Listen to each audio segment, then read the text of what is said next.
বাংলাদেশ সরকারের সাথে সংযুক্ত আরব আমিরাতের সরকারের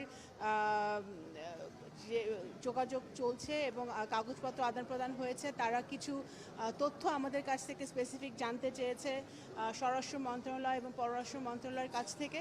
সেটা আমরা তাদেরকে সরবরাহ করেছি, কাজ চলছে। আমরা আশা করছি খুবই শীঘ্রই এই অভিযুক্ত আসামিকে বেনাজিরকে ঢাকায় বাংলাদেশে ফিরিয়ে এনে তার বিচার কাজ এখানে সম্পন্ন করা যাবে।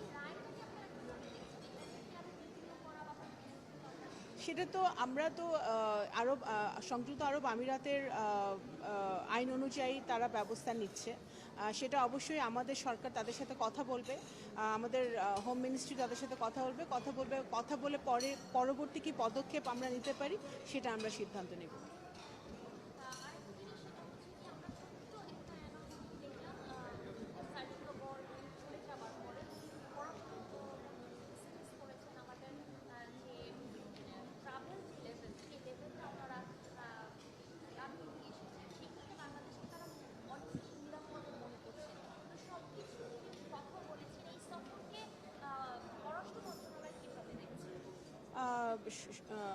রিসেন্টলি সার্চে করে সফরটি অত্যন্ত সফল হয়েছে। আমাদের যেই দ্বিপাক্ষিক বৈঠকগুলো হয়েছে সেই দ্বিপাক্ষিক বৈঠকগুলোতে আমরা বুঝতে পেরেছি যে যুক্তরাষ্ট্র বাংলাদেশের সাথে আরও নিবিড়ভাবে সম্পর্ক গড়তে চাচ্ছে। আমাদের যে সম্পর্ক ইতিমধ্যে আছে সেটা আরও উন্নত কিভাবে করা যায় সেই ব্যাপারে আলোচনা হয়েছে। মাননীয় প্রধানমন্ত্রীর সাথে অত্যন্ত সফল আলোচনা হয়েছে। আমেরিকান ইনভেস্টররা বাংলাদেশে আসতে খুবই আগ্রহী। রিসেন্টলি একটা বিজনেস ডেলিগেশন আসবে বাংলাদেশে, এবং এরপরেও আমেরিকান ইনভেস্টররা বিভিন্ন সেক্টরে, টেকনোলজি, এগ্রিকালচার, গার্মেন্টস, বিভিন্ন ডিফেন্স, বিভিন্ন সেক্টরে আমাদের আমেরিকান ইনভেস্টররা আগ্রহী এখানে বিনিয়োগ করার। সেই উৎসাহ প্রকাশ করেছে, সেই ইন্টারেস্ট তারা দেখিয়েছে।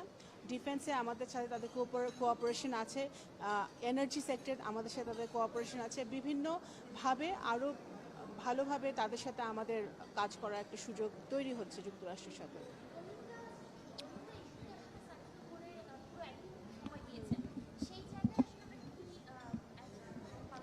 ওনারা পুরো একদিনই রোহিঙ্গা ক্যাম্প পরিদর্শন করেছেন এবং যুক্তরাষ্ট্র সরকার থেকে বলা হয়েছে যে তারা সংবেদনশীল রোহিঙ্গা ইস্যুতে। তারা বুঝতে পারছে যে বাংলাদেশ মানবিক কারণে যেভাবে রোহিঙ্গা কমিউনিটিকে সহায়তা করছে বা আশ্রয় দিয়েছে, সেই একইভাবে বাংলাদেশের এবং বাংলাদেশের অর্থনীতির উপরে একটা বিশাল চাপ তৈরি করছে।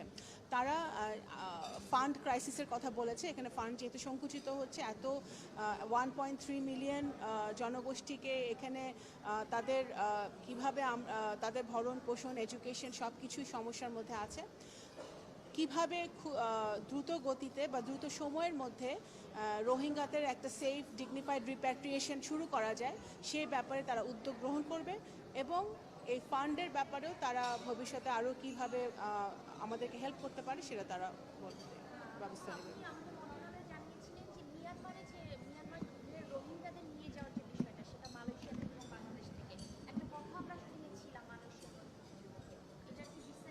না, এখনো বিস্তারিত আমরা কিছু জানতে পারিনি, আলোচনা চলছে। ধন্যবাদ।